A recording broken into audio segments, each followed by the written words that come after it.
మేనల్లుడు పెత్తనం, మమతకు పత్తనం.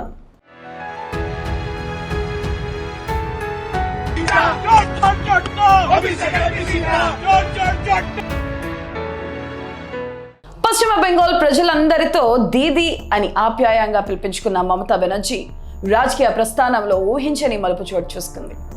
కరుడుగట్టిన కమ్యూనిస్టులను గద్దదించి ఒకటి కాదు రెండు కాదు ఏకంగా 15 ఏళ్ల పాటు బెంగాల్ను ఏలిన మమత వరుసగా 4వ విజయం సాధించాలని చూసినా ఫలితం దక్కలేదు.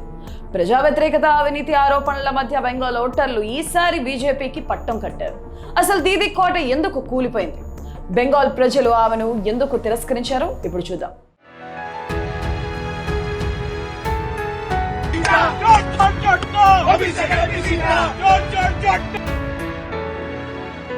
మమతా బెనర్జీ ఓటమికి ప్రధాన కారణం ఆమె ప్రభుత్వంపై వెల్లువెత్తిన తీవ్రమైన అవినీతి ఆరోపణలు.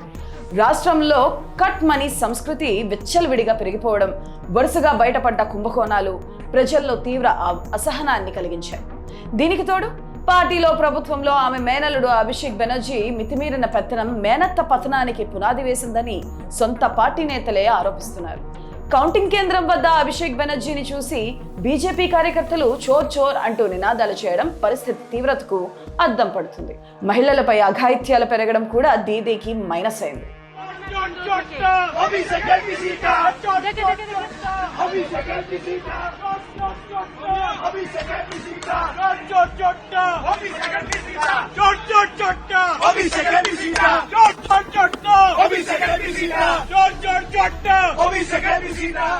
ఎన్నికల ముందు ఓటర్ల జాబితా సవరణ రూపంలో మమతకు పెద్ద ఎదురుదెబ్బ తగిలింది.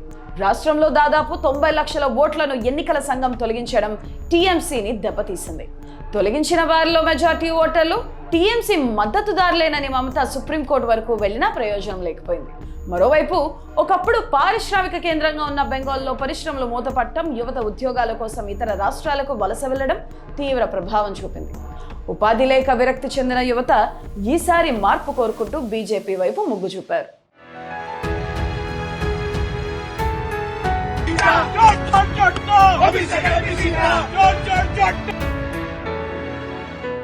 దీదీ అనుసరించిన మైనార్టీ సంతుష్టీకరణ రాజకీయాలు ఆమె ఓటమికి మరో ముఖ్య కారణం. కేంద్రం తెచ్చిన ఎన్ఆర్సీ సిఏఏను తీవ్రంగా వ్యతిరేకించడం, చొరబాటుదారుల పట్ల మెతుక వైఖరి అవలంబిస్తున్నారన్న ఆరోపణలను బీజేపీ బలంగా ప్రజల్లోకి తీసుకెళ్లింది. దీదీ హిందూ వ్యతిరేకి అంటూ బీజేపీ చేసిన ప్రచారం హిందూ ఓటు బ్యాంకును ఏకం చేసింది. 2011లో తనకు అండగా నిలిచిన కాంగ్రెస్ ను అణిచివేసేందుకు ఆమె చేసిన ప్రయత్నం చివరకు కాంగ్రెస్ కమ్యూనిస్టులు ఏకం కావడానికి ఆమె ఓటమికి పరోక్షంగా దారితీసింది. అతి విశ్వాసం, వారసత్వ పెత్తనం, ప్రజా సమస్యలను నిర్లక్ష్యం చేయడం మమతా బెనర్జీని గద్దెదించేలా చేశాయి. 15 ఏళ్ల తర్వాత బెంగాల్ రాజకీయాల్లో పెను మార్పు సంభవించింది.